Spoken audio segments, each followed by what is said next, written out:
Dominer ou servir? Partie 1, la dialectique du maître et du serviteur. Hegel, 1770-1831, est un philosophe allemand parmi les plus importants de la tradition philosophique européenne.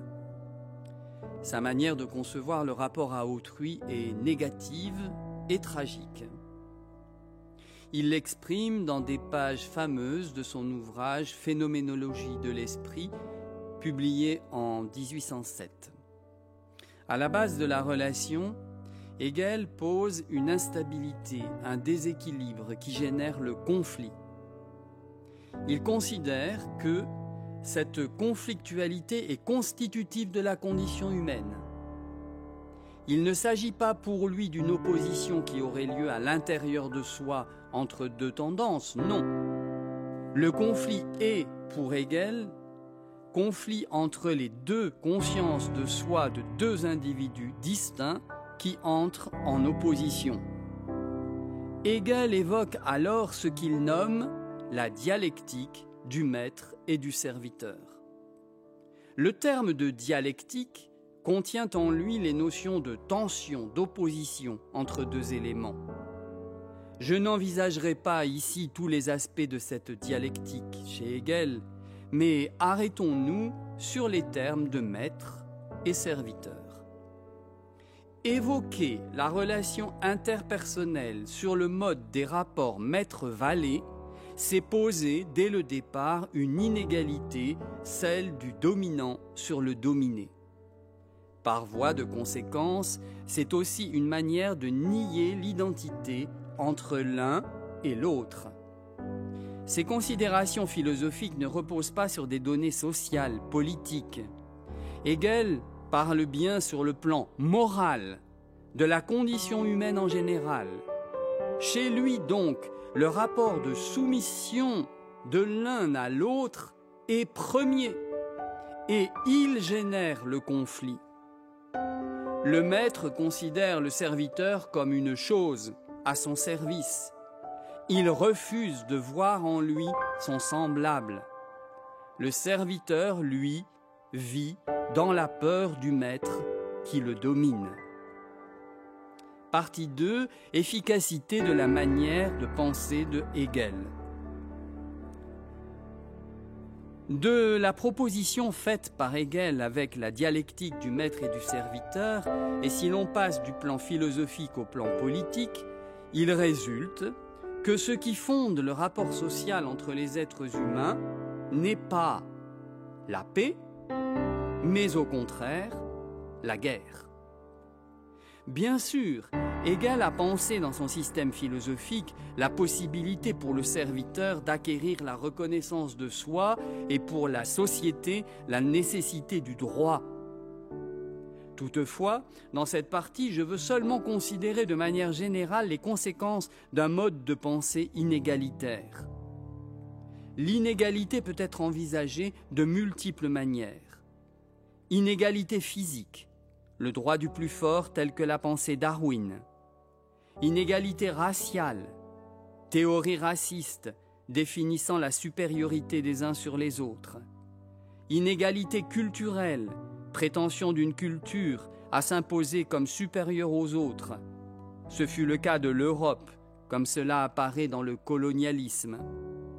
Inégalité religieuse, lorsqu'une religion veut imposer sa domination, phénomène souvent lié à la confusion entre les plans spirituels et temporels, politiques. L'article 1er de la Déclaration des droits de l'homme et du citoyen institue l'égalité entre les êtres humains.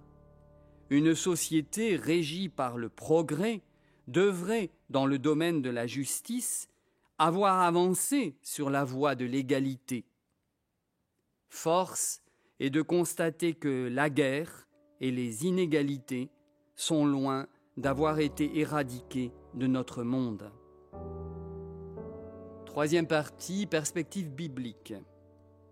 La conflictualité apparaît très tôt dans la Bible, puisque dès le chapitre 4 de la Genèse, Caïn tue son frère Abel. Alors, je cite, « L'Éternel dit à Caïn, où est ton frère Abel ? Il répondit, « Je ne sais pas. Suis-je le gardien de mon frère, moi ?» Le rapport de domination va ici jusqu'à la mise à mort. Dès le Lévitique, Dieu ordonne « Tu aimeras ton prochain comme toi-même ». Jésus reprend ce commandement « Tu aimeras le Seigneur ton Dieu de tout ton cœur, de toute ton âme et de toute ta pensée ». C'est le premier commandement. Et voici le second qui lui est semblable, tu aimeras ton prochain comme toi-même. De ces deux commandements dépendent toute la loi et les prophètes. Matthieu 22, 37 à 40. Cette loi, Jésus va la mettre dans les cœurs. Et c'est pourquoi il affirme, je cite, « Vous avez entendu qu'il a été dit aux anciens, tu ne commettras pas de meurtre. Celui qui commet un meurtre sera passible du jugement. Mais moi, je vous dis, quiconque se met en colère contre son frère sera passible du jugement. Celui qui dira à son frère « Raka » sera justiciable du Sanhédrin. Celui qui lui dira « Insensé » sera passible de la géhenne du feu. Matthieu 5, 21-22. Très clairement, c'est l'amour qui est placé en premier dans la Bible. L'autre doit être considéré comme un proche, un égal, un frère. Et quant au rapport de domination, Jésus le renverse avec autorité. Quiconque veut être le plus grand parmi vous sera votre serviteur. Matthieu 20, 26. Pourquoi ? Parce que le serviteur n'est pas plus grand que son Seigneur. Jean 13, 10. Et que le Fils de l'homme est venu, non pour être servi, mais pour servir et donner sa vie en rançon pour beaucoup. Matthieu 20, 28. L'esprit de domination mène à la mort, mais l'esprit de service mène à la vie.